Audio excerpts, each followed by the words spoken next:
Bienvenue dans la plateforme Le bien-être de l'enfant. Je suis Dr Félix Arerimana, médecin pédiatre. Dans cette dernière partie, nous verrons les précautions à prendre lors de l'introduction des aliments. Lorsque votre bébé commence à manger des aliments solides, assurez-vous d'introduire un seul aliment allergène à la fois. Il n'est pas nécessaire d'attendre quelques jours avant de lui donner un nouvel aliment allergène. Vous pouvez lui en offrir un nouveau chaque jour. Commencez par une petite quantité. Si votre enfant mange des purées, donnez-lui 5 ml du nouvel aliment.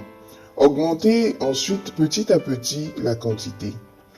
Évitez au début de lui donner des aliments préparés qui contiennent plusieurs allergènes. Exemple, muffins ou barres tendres pouvant contenir lait, œufs, noix, etc. Ainsi, si votre enfant présente des symptômes d'allergie, vous pourrez en connaître la cause. Notez que les aliments allergènes servis à votre bébé et la quantité donnée afin d'en faire part à l'allergologue en cas de besoin. Une fois le nouvel aliment allergène introduit et bien toléré par votre bébé, continuez à lui en donner quelques fois par semaine afin de maintenir la tolérance. Évitez de donner à votre bébé un aliment cru lorsqu'il en mange pour la première fois. La cuisson diminue l'effet allergène des aliments. Réaction irritative de contact.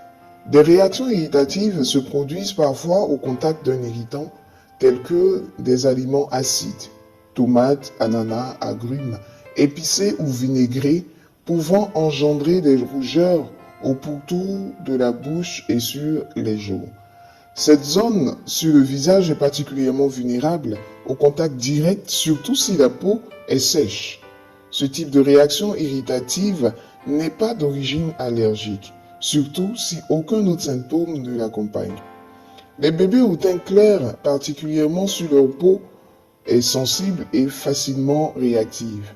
Ayant de l'eczéma ou non, aux cheveux blonds ou roux et aux yeux bleus ou verts, sont plus susceptibles de présenter des réactions irritatives au contact. Comment prévenir une réaction allergique? Si votre enfant a une allergie alimentaire, gardez toujours avec vous un auto-injecteur d'épinéphrine et apprenez comment l'utiliser. Si votre enfant est plus âgé, apprenez-lui à s'en servir et insistez sur l'importance de toujours l'avoir à portée de main. Apprenez à lire les étiquettes nutritionnelles et les listes d'ingrédients sur les emballages, afin d'éviter, même sous forme de traces, les aliments auxquels votre enfant est allergique. Lorsque vous mangez à l'extérieur de la maison, informez-vous de la liste des ingrédients et des aliments servis. N'offrez pas ces aliments à votre enfant en cas de doute. Informez la garderie ou l'école de votre enfant de ses allergies. Faites porter un bracelet d'identification de type Medic Alert MD à votre enfant afin d'informer les intervenants de ses allergies en cas d'anaphylaxie. Qu'est-ce que la thérapie de désensibilisation orale?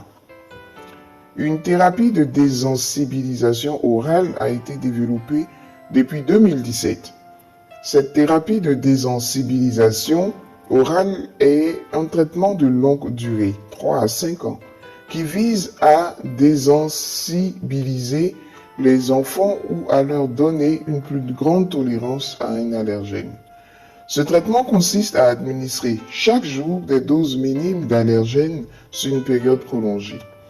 La quantité des allergènes mangés est augmentée petit à petit en respectant le seuil de tolérance de chaque enfant.